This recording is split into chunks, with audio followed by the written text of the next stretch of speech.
नमस्कार मित्रों, क्या तुमने कभी सोचा है कि कबीर ने अपने विचारों को एक ही प्रकार से क्यों नहीं लिखा? यदि उनका उद्देश्य केवल उपदेश देना होता तो वे दोहे ही लिखते। यदि केवल भक्ति जगानी होती तो वे केवल पद रचते, और यदि केवल दर्शन समझाना होता तो वे कोई ग्रंथ लिख देते। लेकिन कबीर ने ऐसा नहीं किया। उन्होंने अपनी वाणी को 3 अलग अलग धाराओं में प्रभावित किया: रमेनी, शबद और साखी। यह कोई साहसिक प्रयोग नहीं था। यह मनुष्य की चेतना के 3 अलग अलग स्तरों तक पहुंचने की एक अद्भुत योजना थी। कबीर जानते थे कि हर व्यक्ति एक जैसा नहीं होता। किसी का हृदय पहले खुलता है, किसी की बुद्धि पहले जागती है, और कोई जीवन के अनुभवों से सीखता है। इसलिए उन्होंने एक ही सत्य को 3 अलग अलग रूपों में व्यक्त किया। बाहर से देखने पर ये तीनों अलग दिखाई देते हैं, लेकिन भीतर इनका स्रोत एक ही है: अनुभव।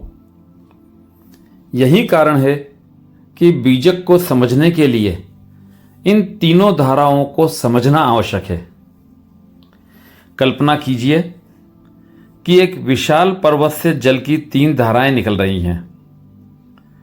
तीनों का मार्ग अलग है, उनका स्वरूप अलग है, उनकी गति अलग है, लेकिन वे तीनों उसी एक पर्वत से निकली हैं।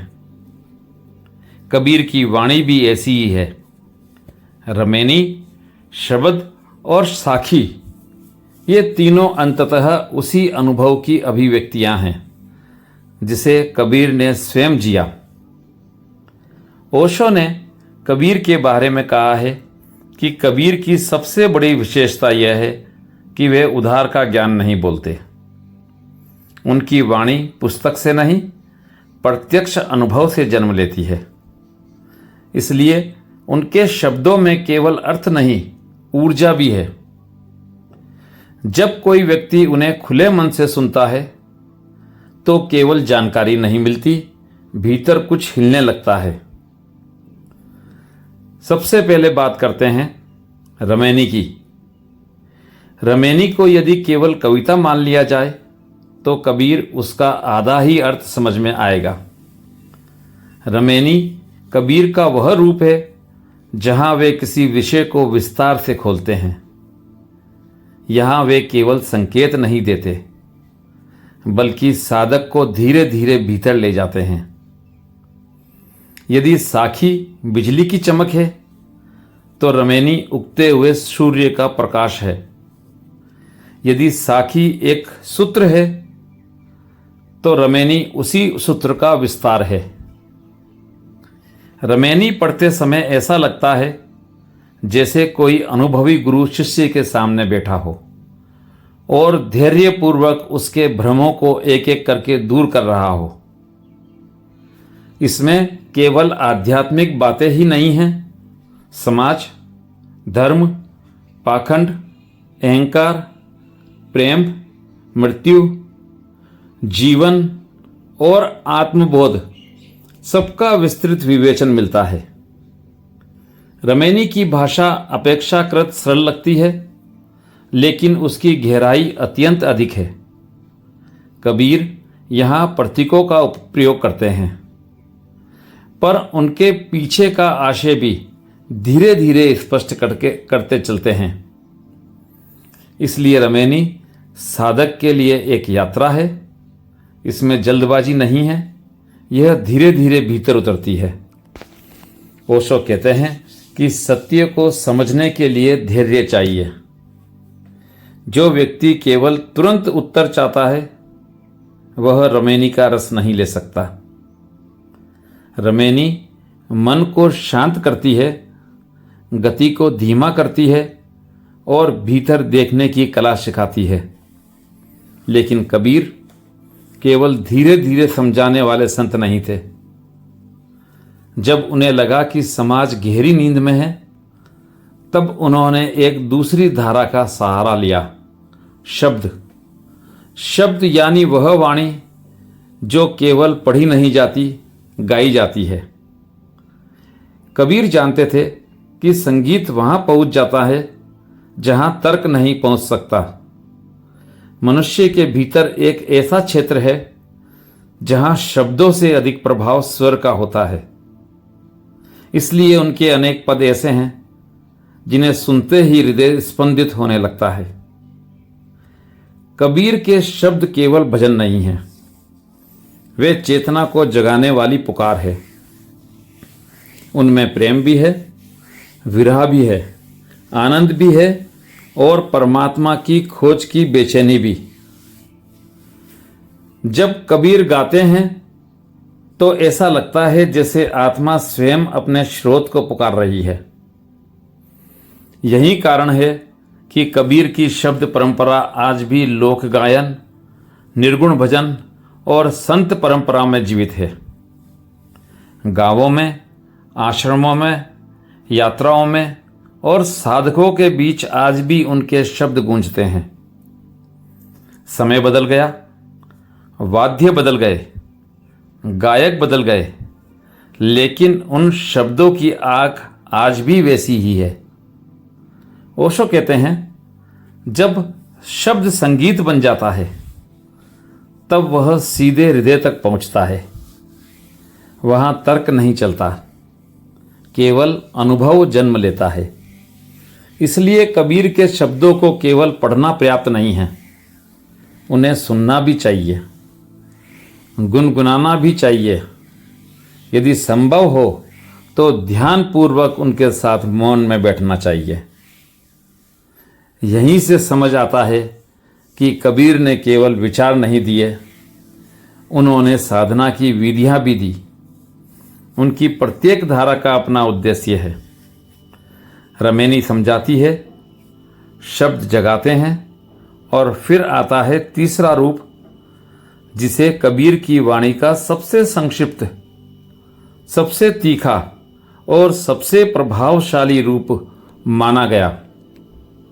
और यहीं से बीजक की तीसरी धारा हमारे सामने आती है, साखी।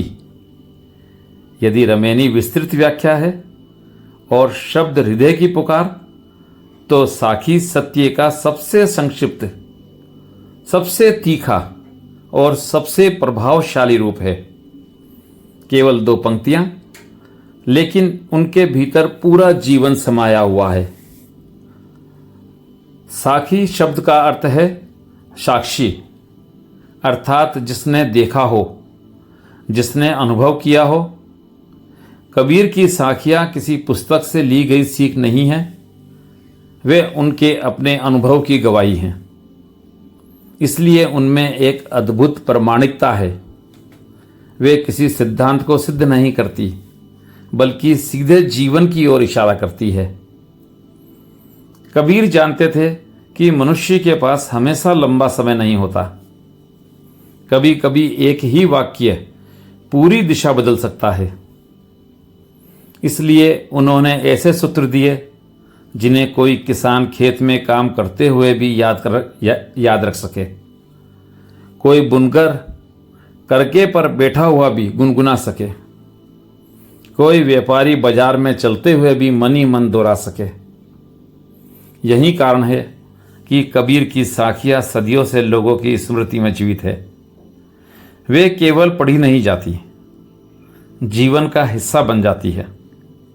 ओशो कहते हैं कि सच्चे सूत्र वही होते हैं जो बार बार पढ़ने पर नए अर्थ खोलते रहे। कबीर की साखियां ऐसी ही हैं। आज जो अर्थ दिखाई देता है, वही साखी 10 वर्ष बाद बिल्कुल नए प्रकाश में समझ आती है।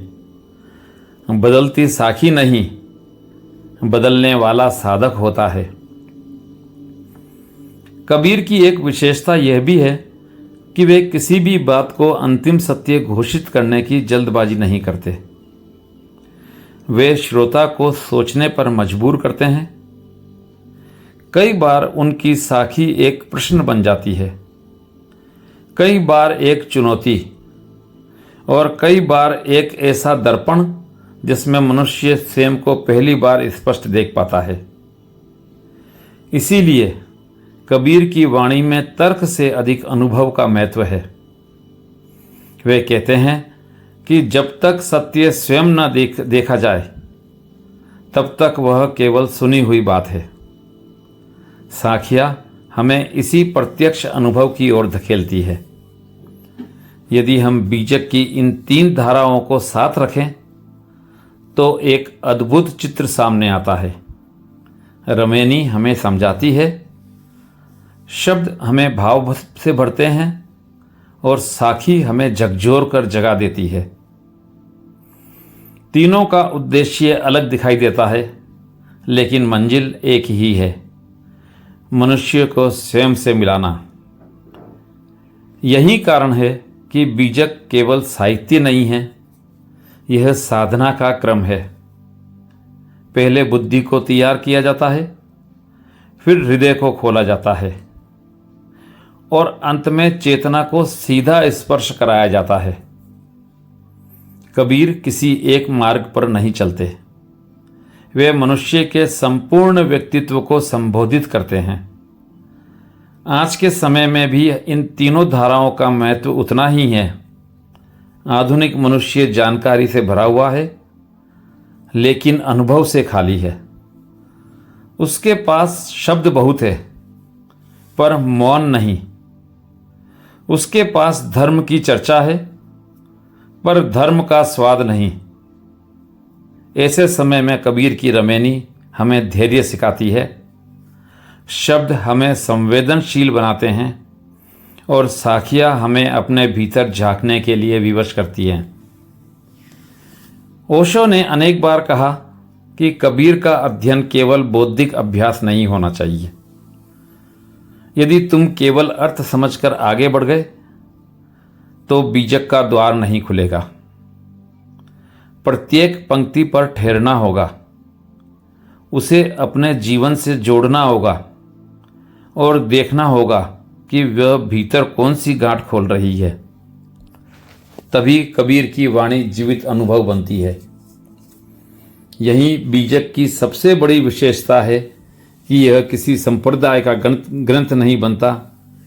इसमें न हिंदू होने की शर्त है, न मुसलमान होने की, न सन्यासी होना आवश्यक है, न गृहस्थ। आवश्यक केवल एक बात है, सत्य को जानने की प्रामाणिक प्यास। रमेनी हमें यात्रा का नक्शा देती है, शब्द उस यात्रा में प्रेम और संगीत भरते हैं। साखी उस यात्रा के सबसे महत्वपूर्ण पड़ावों को सूत्रों में बांध देती है। यदि इन तीनों को एक साथ समझ लिया जाए तो बीजक का बड़ा भाग अपने आप स्पष्ट होने लगता है। यही कारण है कि बीजक का अध्ययन किसी एक अध्याय को पढ़ लेने से पूरा नहीं होता। हर बार जब हम लौटते हैं, वही रमेनी नया अर्थ देती है, वही शब्द नया संगीत सुनाते हैं और वही साखी नई रोशनी में दिखाई देती है। यही जीवंत ग्रंथ की पहचान है। कबीर ने कभी नहीं कहा कि मेरी बात मान लो। उन्होंने कहा, स्वयं देखो, स्वयं जानो, स्वयं अनुभव करो। यही उनकी सबसे बड़ी क्रांति थी। उन्होंने अंधविश्वास की जगह जागरूकता रखी, परंपरा की जगह अनुभव रखा और भय की जगह प्रेम रखा। इसलिए बीजक की तीनों धाराएं केवल साहित्यिक विधाएं नहीं हैं, वे मनुष्य की चेतना को जगाने की 3 अलग अलग चाबियां हैं। जिस द्वार पर एक चाबी काम न करे, वहां दूसरी काम कर सकती है, और जब तीनों साथ काम करती है तब भीतर का बंद द्वार खुलने लगता है। शायद यही कारण है कि 500 वर्षों बाद भी कबीर की वाणी पुरानी नहीं हुई। समय बदल गया, समाज बदल गया, साधन बदल गए, लेकिन मनुष्य का मन आज भी उसी अज्ञान, उसी भय और उसी खोज में भटक रहा है। इसलिए बीजक आज भी उतना ही प्रासंगिक है जितना कबीर के समय था। और जब कभी जीवन में भ्रम बढ़ जाए, रास्ता धुंधला दिखाई दे या धर्म केवल कर्म कांड बनकर रह जाए, तब बीजक की इन 3 धाराओं को याद कीजिए। रमेनी आपको समझ देगी, शब्द आपको हृदय देंगे और साखी आपको जागरण का आगाज देगी। यही कबीर की वाणी का चमत्कार है और यही बीजक का अमर संदेश। यह यात्रा आपको कैसी लगी कमेंट करके ज़रूर बताएं। अच्छी लगी हो तो सब्सक्राइब करें, लाइक करें और शेयर करें। धन्यवाद।